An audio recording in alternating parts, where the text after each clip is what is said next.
जय श्री कृष्णा। बाल गोपाल की एक और विचित्र महिमा लेकर हम आपके सामने प्रस्तुत हैं। मैंने कहा था कि अगर आपके घर में बाल गोपाल हैं या आप लोगों के साथ किन्हीं के साथ अगर कोई विचित्र घटना घटी हो और अगर आप शेयर करना चाहते हैं तो आप हमें व्हाट्सएप पे लिखकर भेज सकते हैं। एक बहुत ही प्रिय भक्त है, उन्होंने मुझे बाल गोपाल की एक बहुत ही प्रिय लीला लिखकर भेजी है। तो आगे जो हम सुनेंगे, उन्होंने जो भी लिखा है एक एक शब्द मैं आप लोगों को पढ़ के सुनाऊंगा। तो आइए हम सुनते हैं। मैंने आपका वीडियो बाल गोपाल की अद्भुत लीला देखी है। एक ऐसी घटना मेरे ही घर में कुछ ही दिनों पहले घट चुकी है जो मैं आपको सुनाना चाहता हूं। इस घटना को आप जरूर अपने चैनल में सुनाइएगा। तो वो आगे लिखते हैं, मेरी पत्नी बाल गोपाल की बहुत बड़ी भक्त है। हमारे अभी तक कोई संतान नहीं हुए हैं और 3 महीने पहले मेरी पत्नी का एक बार गर्भपात हो गया है। गर्भपात के बाद वह काफी दुखी रहती है और दिन भर गोपाल से यही कहती है कि आप मेरी गर्भ में कब आओगे। हमने IVF करवाया था और जन्माष्टमी के दिन ही उसके गर्भ में एम्ब्रायो ट्रांसफर हुआ था। लेकिन हमारी बदकिस्मती कि 2 महीने बाद गर्भपात हो गया और उसी दिन के बाद मेरी पत्नी की बाल गोपाल में भक्ति और बढ़ गई।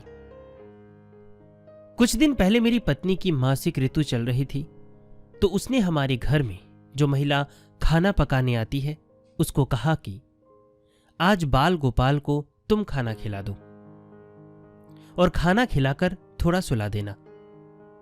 उस महिला ने उसी वक्त साफ इनकार करते हुए कहा कि गोपाल को खाना खिलाने के लिए स्नान करना पड़ेगा और साड़ी बदलनी पड़ेगी।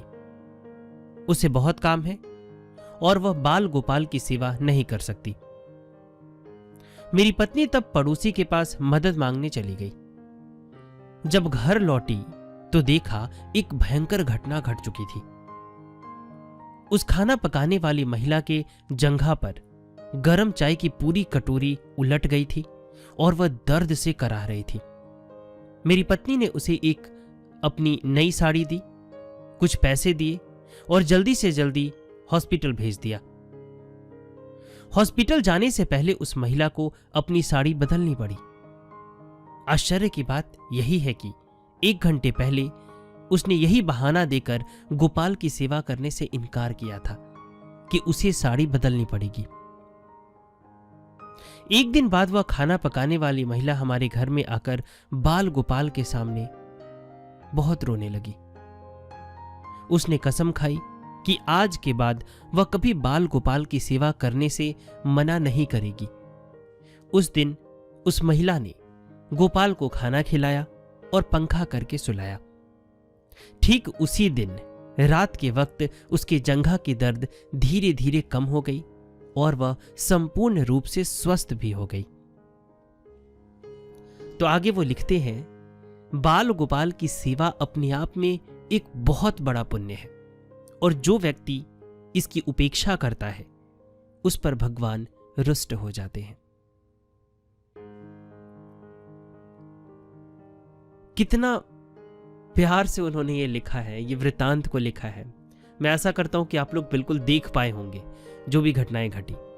तो हम सभी बाल गोपाल को बहुत बहुत प्रणाम करते हैं और ऐसे भक्त को भी बहुत बहुत प्रणाम करते हैं और हम सभी भगवान से प्रार्थना करते हैं कि उनकी जो मनोकामना है, संतान की जो मनोकामना है, वो जल्द से जल्द पूर्ण हो जाए। अगर आपके साथ भी कुछ ऐसी घटनाएं घटी हो या कुछ भगवान लीला कर रहे हैं और आप उसे शेयर करना चाहते हैं तो डिस्क्रिप्शन में हमारा व्हाट्सएप नंबर दिया गया है, आप हमें लिखकर भेज सकते हैं या अगर आप चाहें तो ऑडियो में भी भेज सकते हैं या फिर आप अपनी छोटी सी वीडियो बना के भी भेज सकते हैं। जय श्री कृष्णा।